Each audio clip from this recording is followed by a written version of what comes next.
באזל משוויץ. בשבוע שעבר באזל ניצחה 1-0.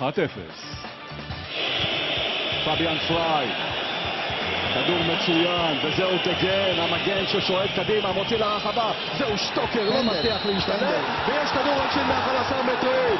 יש עבירה שם על שטוקר, והשופט הצרפתי מצביע על הנקודה הלבנה.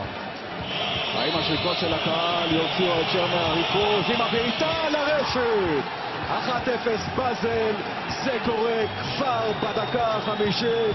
פתיחה חלומית לבאזל בעקבות הטעות הקשה, המיותרת לגמרי של ייני. באזל 1, מכבי תל אביב 0.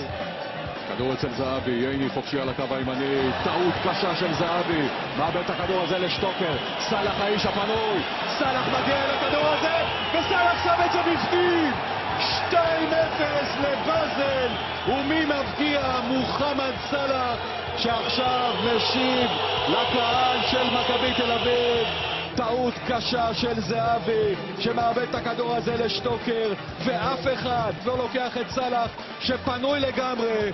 באזל 2,